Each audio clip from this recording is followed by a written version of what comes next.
Good evening, thank you for your company. Breaking news tonight, the BBC was caught with its pants down over the Donald Trump video, and after getting spanked by the president last night, they'll officially apologise to him in a letter on Monday. Yep, whoopsie, mea culpa, my bad. I guess the only problem is that some of the BBC's biggest stars still, tonight, sound like they think they did nothing wrong. This is Holier Than Thou Today programme host Nick Robinson on Radio 4 this morning. Monday's going to be a big day for the BBC because the man who wrote the memo that the Telegraph has been publishing is giving evidence to a Common Select Committee, and the BBC will give its own reaction to the claims that have been made. As ever with these sorts of stories, it's clear that there is a genuine concern about editorial standards and mistakes. There is also a political campaign by people who want to destroy the organisation that you are currently listening to. Both things are happening at the same time.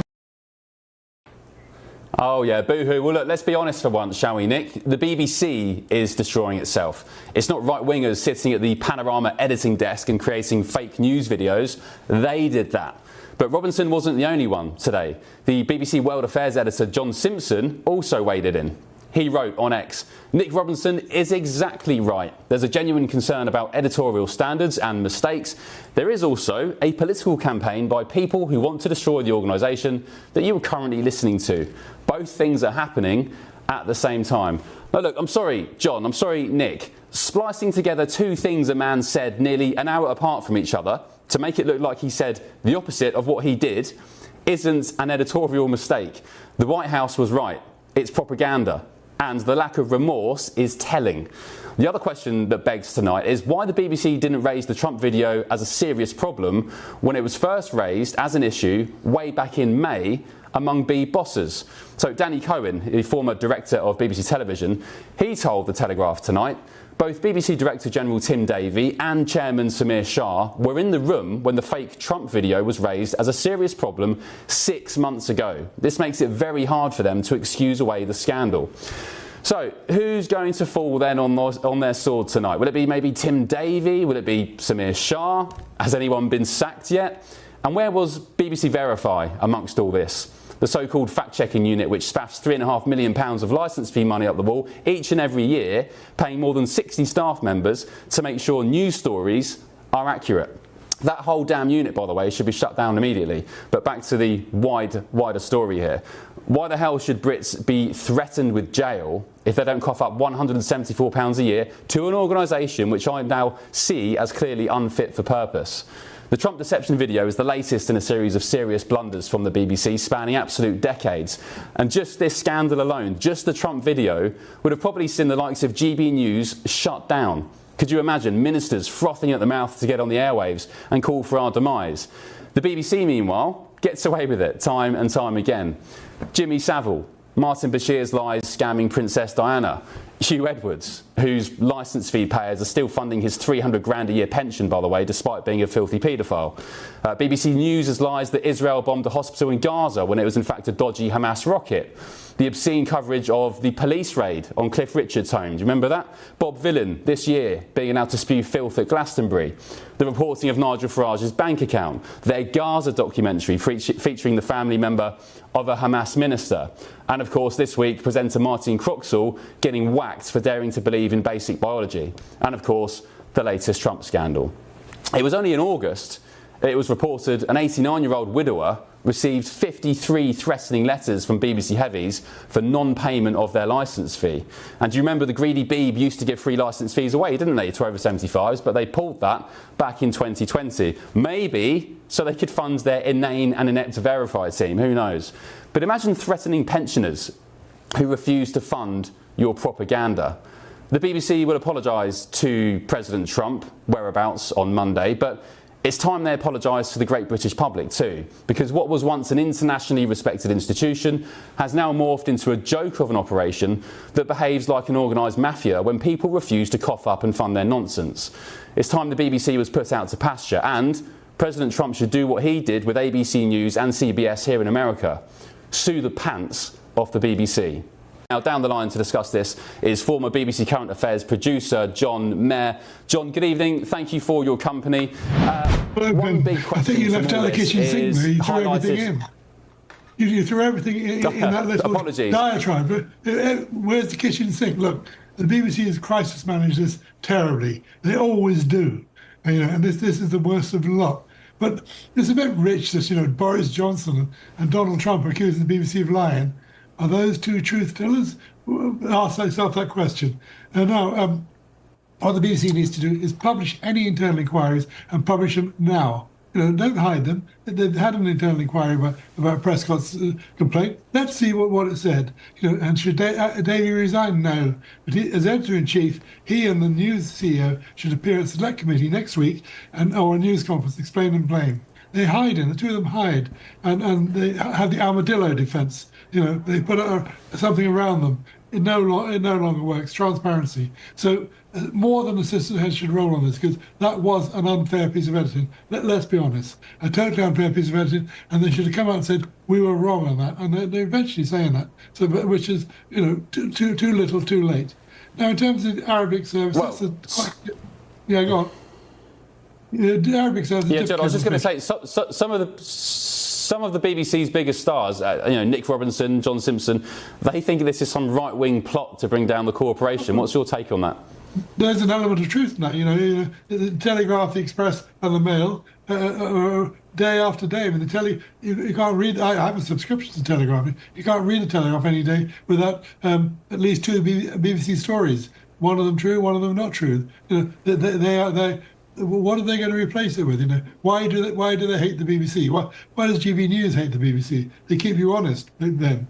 Well, I'll tell you why. Look, I don't hate the BBC. I wish people who work at the BBC well. I don't want people to lose their jobs. But when people are being forced to pay £174 a year, regardless of whether you watch the BBC or not, and you bear in mind the BBC's track record, scandal after scandal, the claims of bias, the incorrect reporting, the wrong information, it's different to say GB News or any private streaming service, because you've got a choice whether you pay for that. When you get the heavies sent round to a widower's door saying pay this licence fee or you're going to jail, while at the same time producing content and having editorial standards which are frankly in the gutter, that is inexcusable. So again, I say I don't hate the BBC, I just don't want British people threatened by men in dark suits in Portland House in central London sending bailiffs round forcing people to pay for their junk.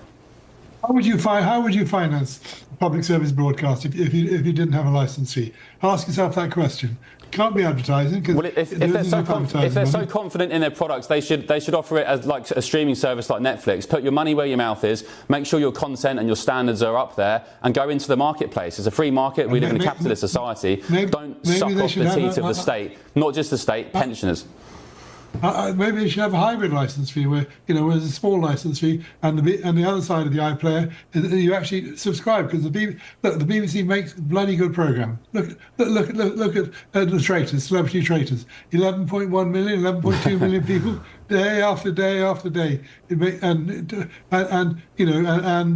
Strictly Come Dancing. But it makes mistakes. It has thousands and thousands and thousands of hours of broadcasting. It will get it wrong. Of course it will. But when it gets it wrong, it has to say, we got it wrrong. And, don't be afraid to apologise. Really appreciate your company. Who? The BBC or me? I know. Somebody needs to look at the Royal Service in general. Should it be there? Should the licence payer pay it for it? There are all sorts of questions this raises. But stop beating up the BBC. Appreciate it.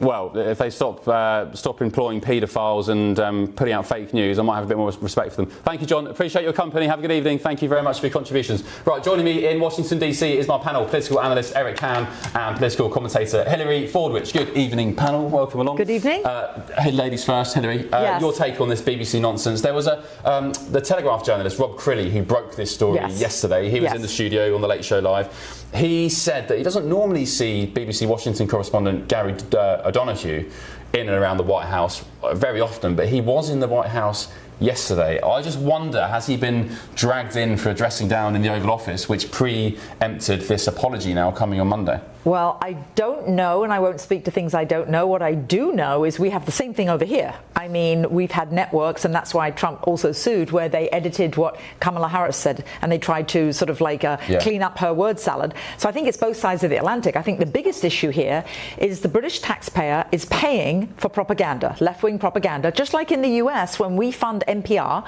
you're funding left-wing propaganda.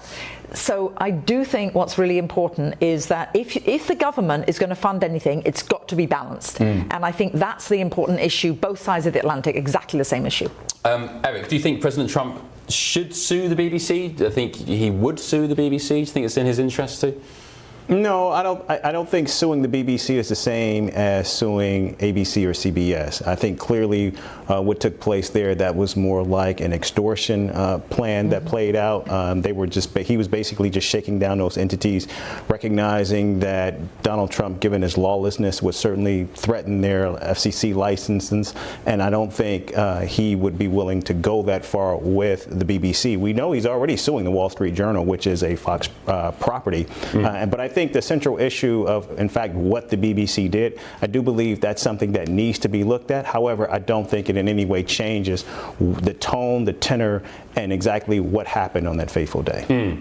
How do Americans view the BBC generally? Is it still the sort of internationally well-respected outfit that we used to know? Oh, absolutely, it is. Well, it depends who you ask. Right. I mean, I would say to you, it's the Brit bashing corporation. Yes, that has been said before. Yes. The British Bashing Corporation. I think it was a term coined by a previous... I'll tell you when I knew. I obviously grew up and I thought the BBC was the bastion of all brilliant news, right? Yeah. And I'll never forget, I was in England right before the 2016 election and there was the Republican convention. The BBC was there. Thousands of people waving Trump, signs. The BBC interviewed 3 people and all these 3 people were anti-Trump. And I thought, gosh, this is wonderful. The BBC is so balanced. Because I was expecting now they're going to interview 3 people that are pro-Trump. They never did. And that's when I said, gosh, it's turned. And that's when I knew. All right, well, let's see how GB News fares, because I went out onto the streets of DC today to get thoughts on the BBC. So do you reckon we got all anti-BBCers, or do you think we got some balance? I think your average American thinks the BBC is still the bastion of brilliant news. OK, let's take a look. Roll the VT. BBC, British Broadcasting Corporation. No way, you don't want to speak to a British person in America. The BBC was a school for media. Not anymore. I mean, I think it's like the CNN. Yeah. They have an agenda. Yeah. But I trust them more than CNN. That doesn't surprise me. You're not a fan of the Beeb? No, I think the Beeb's fine. I think they're very neutral. I think the people they that are don't saying that might have a slightly biased view. Sir, hello. You look very sharp. I know. I just wondered what you thought of the BBC, the British Broadcasting Corporation. I'm not really a fan of TV. You're not a fan? Yeah. And nowadays, the BBC does not resemble the great BBC. Hello, who's a fan of the BBC here? No? You like the BBC? And I think one of the things that the BBC relies on is the fact that they are seen as a truth teller. And as soon as you start doing that, you're removing that level of trust. And now where are you going for news? Sir, hello. Do you like the BBC? No, sorry. No. The White House last night called them a fake news propaganda outlet. Oh, that ain't right. That's not right.